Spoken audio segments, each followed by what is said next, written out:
Olá, eu sou Isabela Reis, fofoqueira profissional. Adoro saber da vida alheia, mas só dou opinião se for solicitada. Aqui, você conta a sua história, chora suas pitangas e eu vou me meter na sua vida. O Ministério da Saúde Mental adverte: não sou profissional de saúde. Sou apenas uma fofoqueira na missão de ajudar nas suas questões e te incentivar a procurar ajuda especializada. Eu tava aqui quieta, mas já que você quis meus pitacos, toma aí então os conselhos que você pediu. Ui, gente! Mais um conselho que você pediu está no ar! Bom domingo pra você que tá me ouvindo. Vamos que vamos. Mais um episódio do Conselhos que você pediu, episódio 75. Caso bom que eu quero ler agora. Vamos lá. Oi, Bela, tudo bem? Primeiro, quero te dizer que adoro o seu podcast. E, gente, seu filho, que criança mais especial. Ai, obrigada. Te ouço há tanto tempo e, por me conectar muito com a sua maneira de pensar ao responder os outros casos, trouxe o meu. Venho de uma família super humilde, mas meu pai, um homem corajoso que queria algo mais para ele e para a família, saiu do interior e veio para São Paulo atrás desse sonho que deu certo. Ele conseguiu nos dar condições de cursarmos uma faculdade, eu fui a primeira da família a me formar e hoje eu trabalho em uma multinacional e tenho tudo aquilo que preciso financeiramente falando: casa, carro e estabilidade financeira. Venho de um divórcio conturbado após 8 anos de relacionamento e há 3 anos namoro o fulaninho de tal. Ele é arrimo de família. Deixa eu explicar o que é, um parêntese para explicar o que é arrimo de família. Geralmente, a pessoa que sustenta a família, sabe? Tipo, o filho que sustenta os pais ou que pelo menos ajuda os pais financeiramente.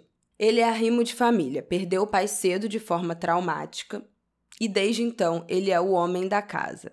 A mãe vive para cuidar dele e aos 40 anos ele ainda mora lá. Temos uma relação muito gostosa, os mesmos gostos, sonhos e sinto que a mesma vontade de estar juntos. Ano passado dei um ultimato sobre a nossa relação. Queria um norte, até porque já tenho 41 anos, quero ter filhos e uma vida a 2. Discutimos muito e ficou decidido que ao final de 2024 estaríamos juntos. Porém, recentemente, ele trouxe uma necessidade de morar sozinho, de viver essa experiência. Eu estranhei muito em um primeiro momento, mas não fui contra. Acho até que ajudaria na vida que queremos no futuro. E sendo assim, até visitei apartamentos com ele, mas confesso que um desconforto sempre me acompanhou. O ponto é, nenhum apartamento serve. Ou é a distância da casa da mãe, ou a cozinha é pequena, ou o prédio é velho, sempre tem um si na escolha que acaba empurrando. E eu penso que, quanto mais ele demorar a viver esse momento que ele tanto diz precisar, mais pra frente os planos de estarmos juntos vão sendo julgados. E nesse contexto eu penso, e eu? E os meus sonhos? E o meu prazo? Onde ficam? Quero muito estar com ele, eu amo, admiro, gostaria de verdade de construir uma família com ele. Mas sinto que não sou ou serei prioridade, já que o momento de estarmos juntos virá depois desse momento e com condições como, por exemplo, ser na cidade da mãe, a X distância da casa dela. Eu me sinto cedendo muito e sem retribuição alguma, sabe? O que eu faço? Já falamos um pouco disso, mas não foi pra frente. Chorei, me entristeci e ficou por isso mesmo. Obrigada, beijo grande. Olha, eu acho que só pelo que você me falou, tá muito claro. Pode não estar claro em palavras. Você falou que não, que já falaram um pouco disso, mas vocês nunca de fato conversaram e sentaram sobre isso, né? Mas eu acho que tá muito claro, pelo seu relato, que o seu namorado não está pronto para cortar o cordão umbilical, mesmo aos 40 anos. E aí, minhas amigas, eu te aconselho, não sei se você já ouviu o episódio deste mesmo podcast aqui que eu vos falo, conselhos que você pediu, que é o episódio Deixar de Ser Filho.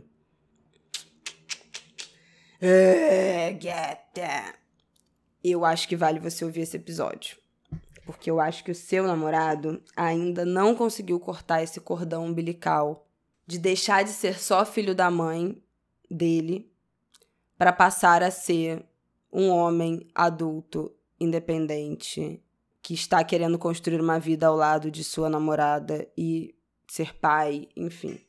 eu acho que ele não viveu essa experiência e não parece estar pronto para vivê-la. Mas, na verdade, antes do eu acho que tem, além disso, né, além de uma parte emocional, de mudança desse papel, de sair desse papel de filho para o papel de homem, para o papel de marido, né, para o papel de homem independente, eu acho que tem uma questão importante, né, que você falou, que ele é um homem preto, que é quem sustenta a família, que é quem sustenta a mãe. E, em geral, né, as famílias pretas, por conta dessa dificuldade de ascensão social de muitas gerações, carregam essas responsabilidades. Não é o primeiro caso que eu recebo que tem esse relato. É muito comum aqui pelos e-mails de várias pessoas que são as primeiras gerações da família que conseguem ascender um pouco, que conseguem terminar uma faculdade, ficam culpadas de fazer uma viagem, de comprar uma coisa um pouco mais cara, de comprar um carro, de se mudar para um lugar melhor, porque não pode fazer o mesmo movimento para a família inteira. Então, eu acho que tem um lugar aí de um laço, né, desse lugar, desse papel de filho, que não se desconecta desse lugar, não se coloca para essa mãe em outra perspectiva. E talvez uma culpa também, já que ele se tornou o homem da casa tão cedo, já que a mãe dedicou a vida para cuidar dele. A mãe depende dele, então seria justo ele sair para ir eventualmente para um bairro melhor, para ter uma vida melhor e não poder proporcionar a mesma qualidade de vida para a mãe? Eu acho que tem muitas nuances nessa história e, sinceramente, do fundo do meu coração, você não é capaz de resolver sozinha nenhuma delas. Não será você que vai convencer este homem a sair desse lugar de filho. Não será você que vai conseguir fazer com que ele consiga lidar com essa culpa de deixar a mãe. E isso não quer dizer que ele não te ame, isso não quer dizer que ele não queira construir uma vida com você. Mas essas são questões dele e que são muito difíceis mesmo. E quando eu escrevi esse texto nessa época, eu recebi muitos comentários, que aquele post viralizou. Eu recebi muitos comentários. Vou até deixar o post aqui, né? Vai que alguém não viu. Muitos comentários de pessoas falando: agora, aos 40 e tantos anos, agora aos 50 e tantos anos que eu tô vivendo isso, tá sendo muito difícil, já com os meus pais idosos. Tenho X anos e nunca consegui romper esse laço até hoje. É muito difícil, gente. E é aquele tipo de situação que eu volto naquela frase: tem porta que só abre pelo lado de dentro. E eu acho que dentro do seu relato, tentando ver os caminhos em que essa história, em que por onde ele caminhou com essa história, eu acho que tem muitas coisas misturadas, sabe? Essa dificuldade dele cortar sair desse papel de filho. Então, ele quer viver com você, mas tem que ser na cidade da mãe dele, tem que ser perto da casa da mãe dele, ele tem que continuar orbitando ali, de certa forma, a mãe dele. E qual é o limite disso ser uma necessidade? Porque, sei lá, a mãe é idosa, ele é sozinha, ele tem que estar perto, ou uma dependência, né, emocional aí dessa relação.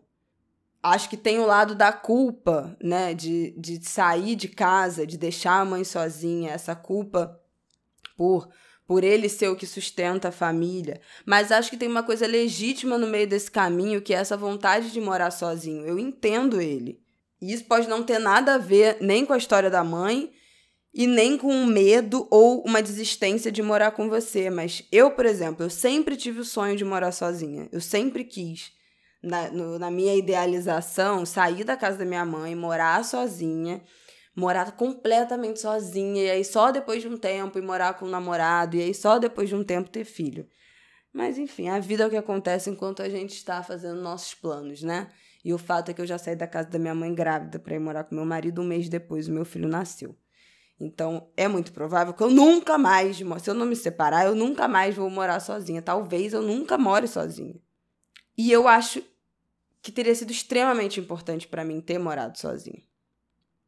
Então, eu entendo que possa ter nele... Imagina, um cara que tá de 40 anos, que ainda mora com a mãe, numa situação que tem uma relação que é muito simbiótica, e já sair da casa da mãe para entrar num casamento, eu acho que seria, inclusive, mais saudável para a relação de vocês e para a convivência de vocês, que ele passasse um tempo se entendendo como um ser humano sozinho, vivendo na sua própria casa, gerindo a sua própria casa. Porque, assim, a mãe vive para cuidar dele. Será que esse cara sabe cuidar dele sem essa mãe? Será que ele vai querer te colocar nesse lugar de mãe, né? Isso é uma coisa que é até prudente, talvez, ele morar sozinho, aprender a se virar, e aí chegar para morar com você, né? Vocês irem morar juntos a partir de um outro contexto, de uma outra experiência. Então, eu acho que é completamente válido isso, essa vontade dele de morar sozinha. Mas essas coisas estão todas se cruzando. Porque a vontade de morar sozinha é muito válida, mas aí nenhum lugar serve, tudo tem um defeito e ele nunca consegue realizar porque ele tá travado de conseguir sair da casa da mãe. De dar esse passo. De entre muitas aspas, que a gente sabe que não é isso, mas de abandonar essa mãe. Estou interpretando a partir do que você me escreveu, mas também trazendo muitos relatos que eu recebo aqui por e-mail. De mulheres jovens, principalmente jovens negras, completamente culpadas de sair da casa dos pais e abandonar os pais. Então, isso é muito difícil. Mas, assim, dado esse contexto, por que eu quis falar dele primeiro? Que não é uma coisa que eu costumo fazer. Porque eu quero falar agora de você. De você. Sabe por quê? Porque, como eu disse lá no início, eu não acho que tem absolutamente nada nessa história que você vá conseguir resolver sozinho. Você não é capaz de fazer com que ele rompa esse laço com a mãe. Você não é capaz de fazer com que ele não deixe de sentir essa culpa. Esse é um processo dele. Idealmente, o melhor dos mundos seria ele procurar uma terapia para começar a desenroscar esse nó, né? Porque essa é uma porta que ele vai ter que abrir de dentro. Eu acho que você pode incentivar, eu acho que você pode conversar, eu acho que você pode trazer esse olhar, você pode dar uma cutucada, mas assim, você não será capaz de resolver essas questões internas dele. E aí eu acho que os seus esforços deveriam estar em... Então, se essa é a situação que eu tenho, o que eu vou fazer com os meus sonhos, o meu prazo, as minhas vontades, já que esse movimento não vai acontecer do dia para o outro, e já que para mim era muito importante que a gente morasse junto, o que você vai fazer? Eu acho que é nisso que você deveria estar pensando. Porque assim, você falou assim, se ele for morar sozinho, ainda vai demorar para ele viver esse momento de morar sozinho e aí depois a gente mora junto. Eu acho muito arriscado você ficar contando com o tempo que ele vai morar sozinho e ficar, e aí, agora a gente já pode morar junto? E aí, vamos morar junto? Qual é o prazo que tu vai morar sozinho pra gente morar junto? Porque vai que ele mora sozinho e ele fala, pô, cara, sinceramente, eu tô amando morar sozinho e eu não quero morar junto agora. Você vai sustentar? Porque eu acho assim, você botou na sua cabeça, você fez os planos, entendeu? Você falou, ele também tem planos comigo, não sei o quê, mas eu não sei. Você tem planos. Tá muito claro pra mim que esses são os seus planos. E os meus sonhos. E o meu prazo. Se é o seu prazo, vai no seu prazo. Se ele estiver junto com o seu prazo, beleza. Se não, forte abraço. O prazo não é seu. Eu acho que você deveria começar a pensar alternativas. Então, vamos lá. Ele vai primeiro conseguir morar sozinho. É viável vocês manterem um casamento, cada um morando em suas casas? Fica um pouco na casa de um, fica um pouco na casa de outro. Por que para você é tão importante e urgente que vocês morem embaixo do mesmo teto? É possível pensar uma relação séria, né? Um compromisso, um casamento, num contexto de cada um morando numa casa? Eu conheço alguns casais, tem até matéria disso, gente, pode procurar na internet, que moram em casas separadas e tiveram filhos morando em casas separadas. Aí, obviamente, nesse momento, né, ficam mais juntos, porque é uma criança pequena, mas ainda assim tem suas casas separadas. Eu não acho que você deve ceder completamente e abandonar os seus planos e os seus sonhos porque o seu namorado não consegue se desvencilhar dessa relação com a mãe. Eu sempre falo aqui, né? Especialmente em casos de mulheres em relações heteronormativas, heterossexuais, farinha pouca meu pirão primeiro, amadas. Porque a gente que se fode no fim das contas. Os caras, em 5 minutos, a vida deles está resolvida e a gente fica aqui na merda fodida. Então, assim, se chegou a tua hora, ó, eu quero ter filho, é agora ou nunca, e o maluco falar, não quero, vai lá, faz tua FIV, faz tua inseminação, toca tua maternidade solo, teu projeto solo e vai à luta. Não desiste dos teus sonhos, não desiste dos seus objetivos, porque o cara não te acompanhou. Vai em frente. Mas, se você quer estar nessa relação, o que você não abre mão de realizar e o que você pode pensar em outra configuração, como essa história de cada um morar na sua casa. Porque, assim, essa história dele morar num outro apartamento, você já começa não gostando dessa história e pensando, porque quanto mais ele demora para ir morar nesse apartamento, mais vai demorar para ele terminar de viver essa fase e a gente ir morar junto. Mas vocês combinaram? Tem um prazo? É tipo assim, o prazo dele viver esta frase é o prazo do contrato de aluguel, 30 meses. E se ele depois de 30 meses virar e falar, cara, eu tô amando morar sozinho e eu não tô afim de morar junto agora. Eu quero ter mais tempo desse meu momento. E aí? Quem garante? Terá sido... Será que faz sentido você suspender a sua vida contando que essa fase dele vai durar o período que você botou na sua cabeça que vai durar ou que ele tá achando que vai durar? Não tem como saber, gente. Então, assim, eu acho que a situação dele é muito complexa para você apostar todos os seus sonhos nesse movimento dele. E se ainda assim você quiser continuar junto, eu acho que vocês têm que tentar caminhos alternativos. Porque as coisas não vão acontecer no seu ritmo. Esses planos e esses prazos, pelo que eu tô entendendo, são só seus.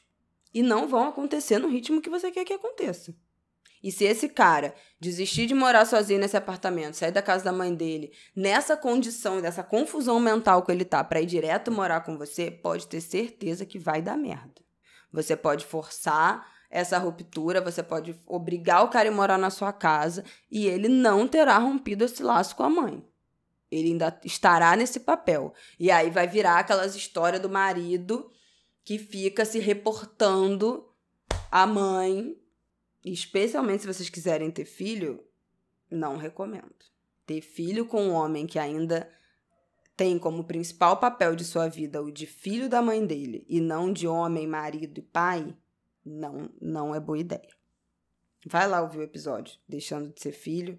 Então, assim, eu acho que você deveria olhar sobre a sua decisão. Você ama, você quer muito ficar com ele, mas se você não está sendo prioridade, tem uma via alternativa de vocês continuarem juntos e você indo realizando os seus sonhos, ele no caminho dele, né? No processo dele de ir se soltando dessa relação com a mãe, e vocês paralelamente construindo esse caminho, ou você vai ficar com um timer, com um cronômetro, com um timer ligado, você já tá aí nesse teu apartamento sozinho há 9 meses, hein? Falta 2 meses, hein? Pra gente se mudar, hein? Isso não tem o menor cabimento, né? Acho que você falou que falou um pouco disso, mas não foi pra frente. Acho que não é a hora, eu acho que é a hora de falar muito disso. Eu acho que é a hora de ter conversas longas, imensas, inimagináveis. Colocar todas as cartas na mesa, todas as preocupações, abrir o jogo completamente. Não é mais o momento de ter algumas conversas e nem só de você ficar forçando a barra do e aí, vamos mudar, não. Pensar quais são as alternativas, como é que você vai se colocar nessa situação e entender qual é o lado dele. Vem cá, qual é a sua dificuldade de sair de casa? Por que tá tão difícil assim? Por que você tá sabotando, boicotando tanto esse plano? Qual é o seu medo? Qual é a sua dificuldade? Fala aí. Então, assim, acho que agora é a hora de botar todas as cartas na mesa. É meio que partir, assim, pro tudo ou nada. Entender todo o contexto, entender no que é possível você ceder, no que é possível conciliar e no que é inconciliável e que talvez não dê certo, não funcione nesse momento. Talvez ele precise passar por esse processo de romper esse laço com a mãe, numa caminhada dele, e você não vai estar disposta a esperar o tempo que isso vai acontecer. Mas acho que vocês têm muita coisa a conversar, gente. Muita coisa a pensar. E não adianta ficar puxando carroça de homem. Vem, vamos, muito estresse. Faz isso não. Ai, gente, é isso. Me mande e-mails, tá? Conselhos que você pediu, @gmail.com. Espero que vocês tenham ótimas e intensas conversas e que isso tudo se resolva para que cada um siga o caminho que precisa seguir agora. É isso. Conselhos que você pediu, @gmail.com, me escreve. Mas domingo que vem eu tô de volta. Domingo que vem eu tô de volta aqui, tá bom? Beijos.